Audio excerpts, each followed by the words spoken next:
What's up, Royal Spartan Tribe? This is Royal Spartan 125, back for yet another creepy reaction. I hope. This is...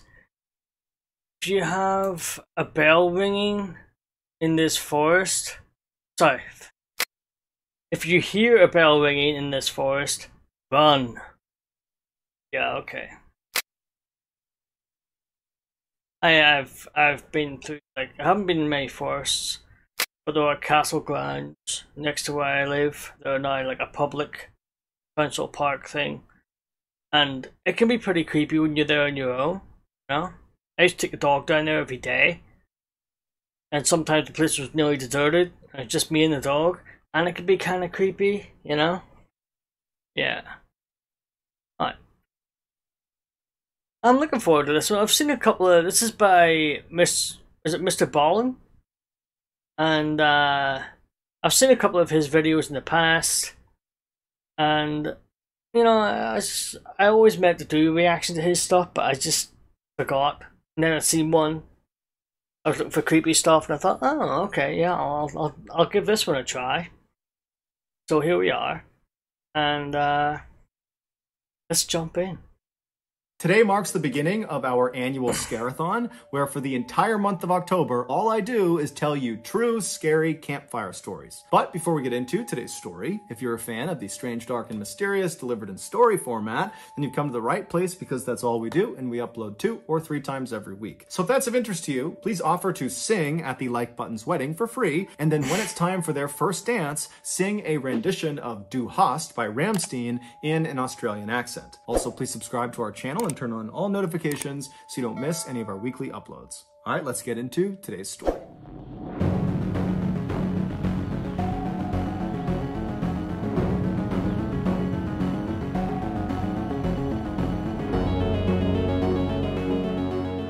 In June of 2019, an 18-year-old girl named Bella wrapped up her first year in college and headed home for the summer. Her family lived just outside of this small town in France that was tucked up in the mountains and surrounded by this huge forest. And so growing up, Bella spent a lot of her time out in this forest, either by herself or with her father or other members of her family. And so she knew the forest like the back of her hand. Her favorite place to go in this forest was the man-made lake that sat kind of at the center of this forest. It wasn't huge, but it was a beautiful view, it was very peaceful, and so she liked going out there. The way she would get to it is she would leave her house, she would hop in her car, she would drive a couple of miles down the road, and she would pull off into the shoulder of this road, and there was no signage that said this was the pull-off to get to the man-made lake. This was an area that she and her family had discovered, that there was this particular trail you could take. And so she would pull off at this shoulder, she would get out, and she would turn away from the road and just walk directly into the trees, which butted right up against the road. And very quickly, after walking into the woods, after going through some thick underbrush, she would reach this kind of clearing and she would see up ahead this little stream. And off to the left side of this stream is what looked like this kind of beaten up little footpath, but actually what it was an animal trail. So animals just kind of made their way around this area all the time, and so it kind of carved out a path. And so Bella would walk down to this animal path, and she would walk along the path that kind of went parallel with the stream, and she would walk for maybe 15 or 20 minutes until this animal path veered hard to the left, kind of went away from the stream.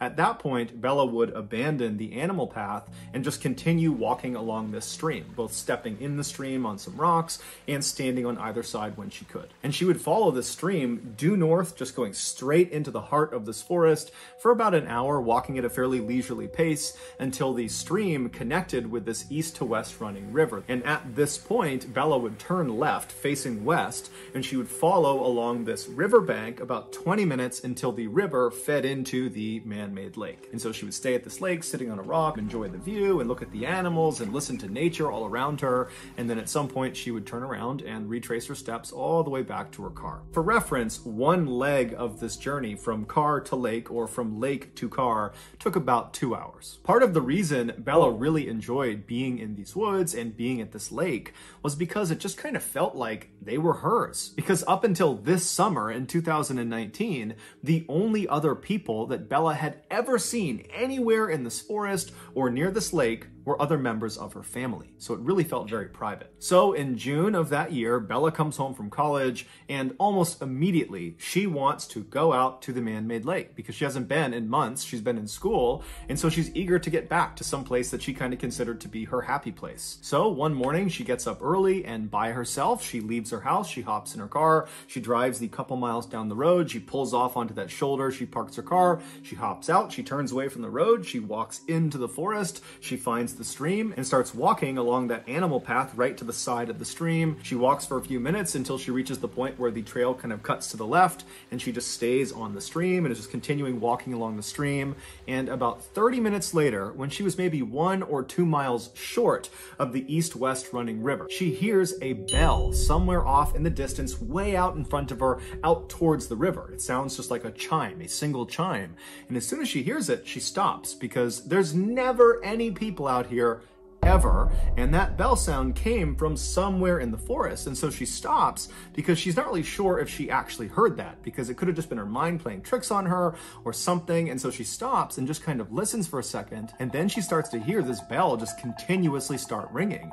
Now, the ringing was not uniform. It was constant, but it was kind of sporadic, as if you were holding a bell and kind of ringing it randomly, like you might see at a sports game. And so she's thinking to herself, you know, is there a dog that got lost somewhere up ahead and it's got a bell on its collar, and that's the sound I'm hearing? But as she's sitting there listening to this kind of sporadic bell sound, she's thinking, that's way too loud to be some rinky-dink bell on a pet's collar. So it's got to be something more robust. What do you do? What do you do? You're miles away from your car. What do you do? Do you turn back? Do you turn back at that moment and think, nah, I'm out, I'm gone? But keep in mind, this is the place where she knows it's safe, or she thinks it's safe. Been going here for years. You know? Would you just shake it off and go, you know what, it's probably just, you know, even if it is someone else in the forest, so what? You know what I mean? I think you said it's a public thing, isn't it? It's not like a private land or anything like that there. So it doesn't really belong to her, so anybody can be on it. But I don't know. That just sounds weird. You know, it sounds like a warning. Like, hey, someone's coming. You know, a potential victim is on the way. You know, or something like that. I don't know. But when you're in that situation, when you're in somewhere you feel safe, would you turn away so quickly? I don't know.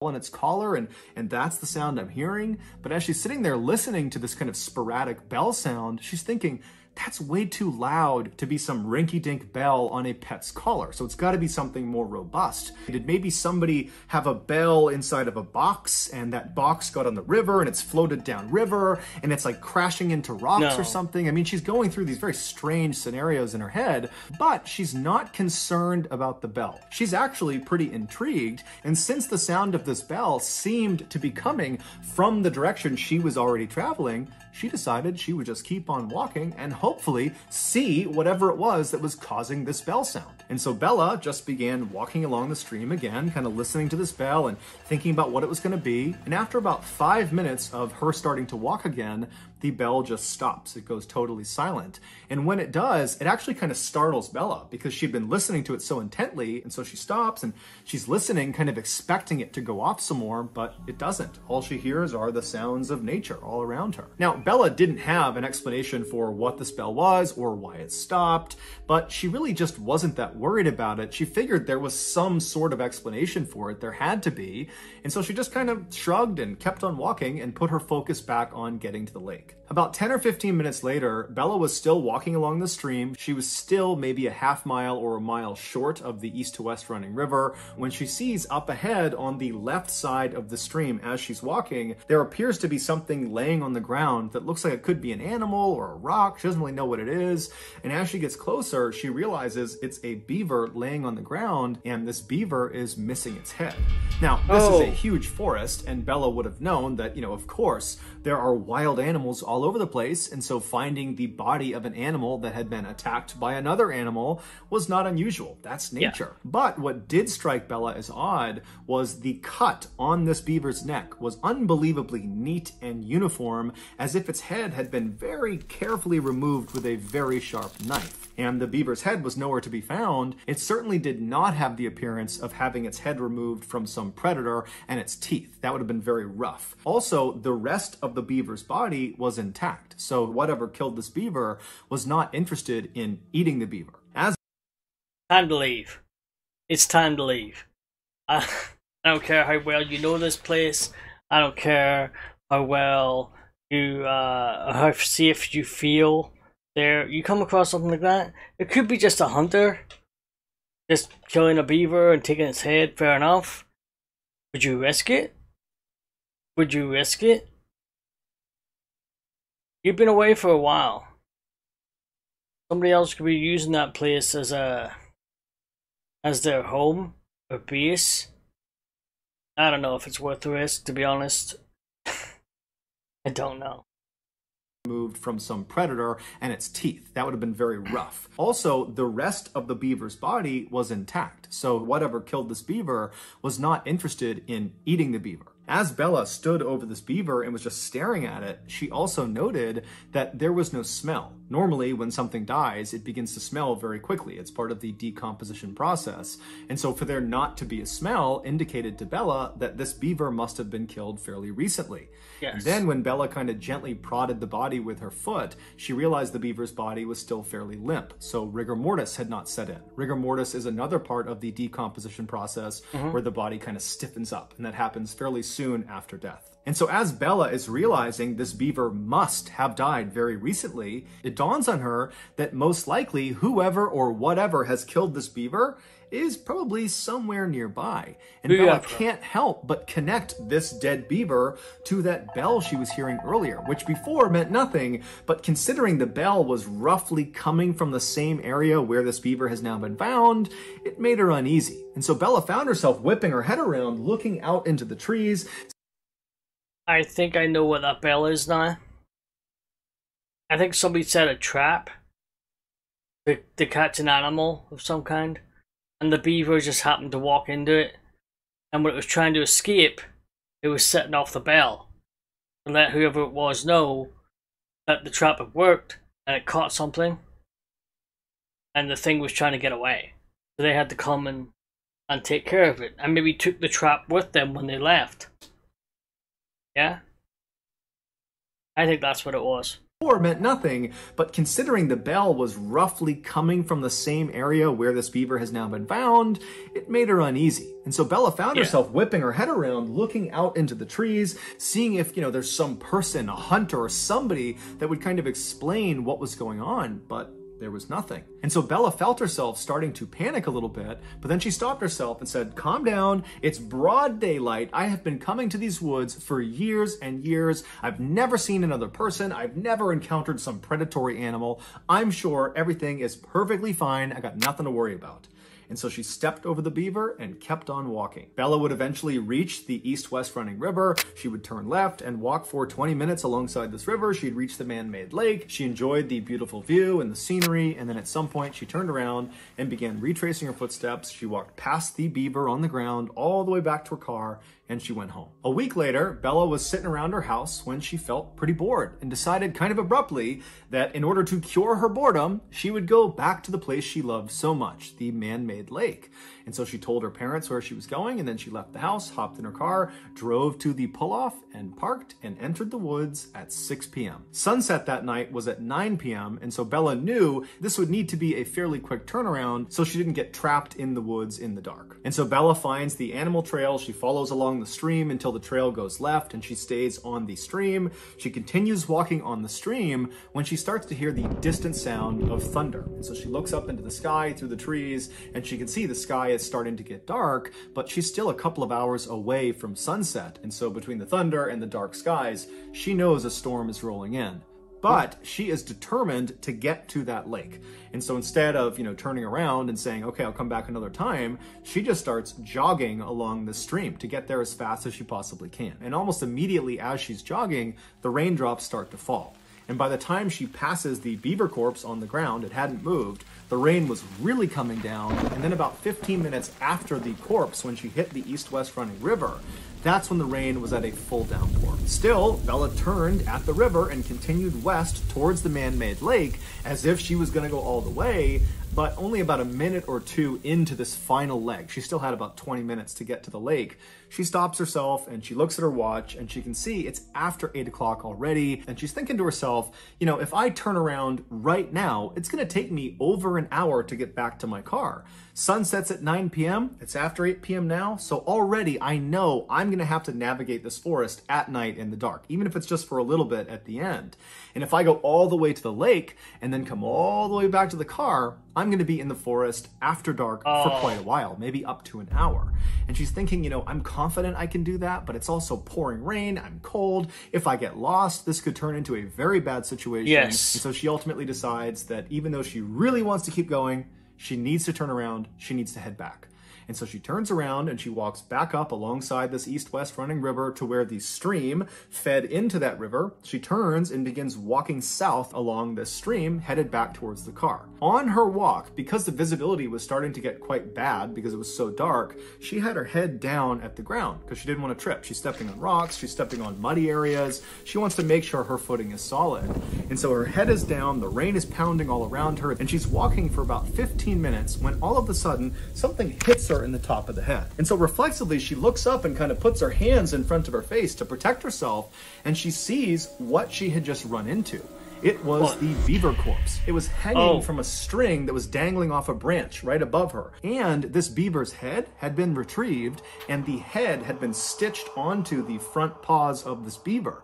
And so she's looking at this beaver that's dangling from this rope. It's carrying its own head, and she's walked square into it. And her first reaction was basically to gag. She was going to vomit. She was so disgusted. And then she began frantically rubbing at her hair where this thing had made contact with her because there could be juices from the decomposition that got on her. And then after frantically kind of patting at her head for a second, she stops and something really terrifying dawns on her. Whoever strung this beaver up to this tree and then stitched its head onto its paws, they had done that in the last 30 minutes because 30 minutes earlier when she was on her way in, she remembered passing the beaver carcass on the ground. She saw it. It had not moved from where it was the week before when she first saw it. And something else just dawned on me. This person, whoever it is, has probably been watching her and knows what way she goes. You know what I mean? What trail she goes on, what side of the river she walks on every time. Because people are creatures of habit. They do the same thing every time. They go the same way every time. Especially if they know that way well. Which means this person's been watching her, knows which way she goes, and strung that beaver up right in the path where they knew she would be heading. Oh, this is bad. They had done that in the last 30 minutes because 30 minutes earlier when she was on her way in, she remembered passing the beaver carcass on the ground. She saw it. It had not moved from where it was the week before when she first saw it. And now this beaver is strung up in the tree. And so as the wheels are turning in Bella's head, she realizes that if someone has just done this, then they are probably nearby. And at this point, it's really starting to get dark. The rain is pounding all around her, and she starts whipping her head around, looking in all directions to see if there's someone out there that did this. But as she's looking, all she sees is just dark forest in all directions. And she knows she's at least 1 hour, even if she runs from her car. And so suddenly she is totally panicked. And in an effort to calm herself down, she says to herself, okay, I need to get out of here, but I have to walk. If I start running right now, this is going to turn into a complete nightmare. I just have to try to walk. And so she walks around this dangling beaver corpse and starts walking along the stream. And as soon as she's past that corpse, she feels the hairs on the back of her neck stand up. She can hear movement behind her. She doesn't know what it is. It could be a deer, it could be some animal, but she's too afraid to turn around. And even though she was trying to tell herself to calm down, just keep walking, you're safe, you're freaking yourself out, everything is okay. As she's walking, she could feel herself starting to speed up until finally she was just running down the stream, sprinting actually away from this beaver and whatever it was that was moving around in that area. And at some point she got so winded from sprinting so fast that she came to a stop maybe 5 or 6 minutes after seeing this beaver. And as soon as she comes to a stop and she's walking, she still hasn't turned around yet, she hears the sound of that bell. And right away, it's the exact same sound she had heard the week before. It's that kind of constant, sporadic sound of someone ringing a bell. But in her panic state, she doesn't know where it's coming from. She's so scared. Her anxiety is so high. She doesn't know if it's behind her or if it's off to the side. It's now completely dark out. And so she is full-blown terrified. There is someone or something behind her that has strung this beaver up that's probably watching her, and she can't see them. Even though she's beyond winded, she can barely breathe. She just starts sprinting as fast as she can. And as she's stumbling and falling on the rocks and tripping because she's not really looking where she's going, in the background and all around her, she's hearing this bell chiming and she's hearing something moving around in the woods behind her. And she pulls her phone out of her pocket, her iPhone, and as she's running, she dials her father. She puts the phone to her ear. She's crying. She's panting. She can barely breathe. Her father picks up and she's so relieved to hear his voice, but she can't even make a sentence. She just starts crying and wailing and pleading with him. Dad, come out to the forest. Meet me at the spot where the trail veers away from the stream. Meet me there. There's someone in the forest that's chasing me and I can't see them. Her father on the other end of the phone, he didn't know what to make of this, but he could hear the primal fear in his daughter's voice. And so he didn't ask any questions. He said, stay on the line. I'm coming to meet you right now. So Bella's father and mother, with Bella on the line, they run out of their house. They hop in their car. They speed the couple miles down the road. They park next to their daughter's car. And as they're running into the woods, they can hear way off in the woods the sound of the bell. They can hear the bell. They hear their daughter screaming on the phone. They can hear the bell coming through the phone, and she's begging them to please come into the woods, come in here, save me. And so the parents run into the woods and they begin running up the stream. Meanwhile, Bella, who's way out in the woods, she's still 10 or 15 minutes away from her parents. She is barely able to run at this point. She's exhausted almost all of her energy. And as she's getting closer and closer to her parents, the sporadic bell sound is getting louder and louder and louder, like whatever it is gaining on her. And she can hear behind her all these sticks and branches. They're breaking as if something is coming up to her. And finally, when it feels like this bell is right behind her head, she just kind of stops in defeat. She's too far away from her parents. She can't get to them in time. And so it was almost like she had to turn around and finally look at whatever it was that was behind her. And so terrified beyond words, Bella, who can barely breathe, she's so scared and so tired, she slowly turns around. Now, when she turns around and she's facing the other direction, she's looking across this clearing. She just happened to run past this clearing, and because it was a clearing, there was a little bit of moonlight that was coming down through the trees, just enough to illuminate this space that was about 50 feet wide. And as she's looking across this clearing, at first, she doesn't see anything.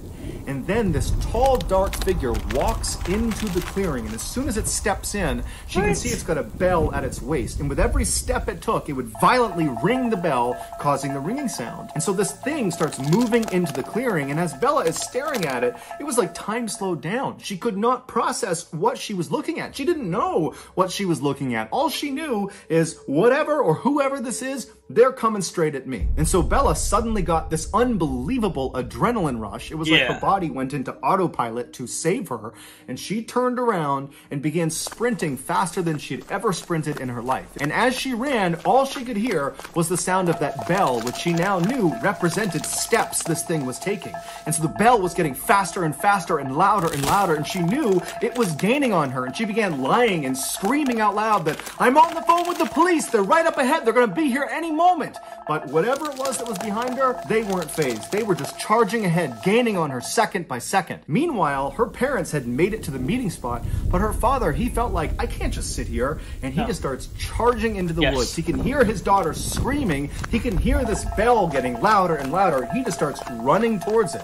And sure enough, seconds later, he sees his daughter come bounding out of the forest, and she leaps into his arms. He just grabs her, turns around, and runs with her back to the meeting spot. He grabs his wife, and the three of them just charge out of the forest, back to the parking lot, back in their car, and they speed off.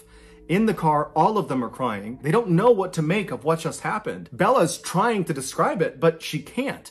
And her parents, they had been on the phone listening to their daughter screaming, and all they kept saying to each other, the parents, was, I heard the bell. I heard the bell. I heard the bell. As if the bell confirmed their worst nightmares. That there really was someone or something out in those woods that was trying to do harm to their child. They would drive straight to the police station where Bella would file a report about what she experienced out in the forest.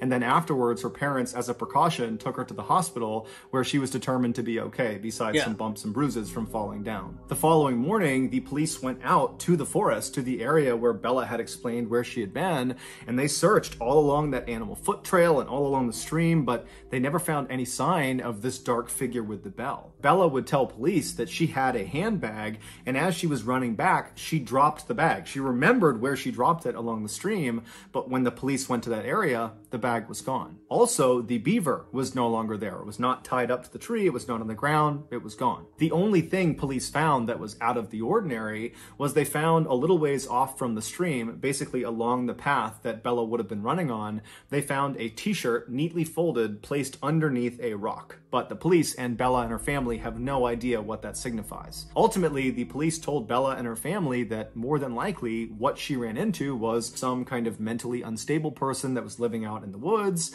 and perhaps when Bella came into the woods, they felt like she was on their property, and so they kind of tried to scare her off. But Bella has a hard time accepting that. She felt like, as she was running from whoever was behind her, that she was in mortal danger. That had it not been for her father running into the woods and literally grabbing her and running with her the rest of the way, that she may not have gotten out of the woods at all. That she might have been attacked and killed by whoever this was. She also can't help, when she looks back at the entire experience, thinking about that moment when she turned around and looked across that clearing and saw this figure come into the moonlight for the first time.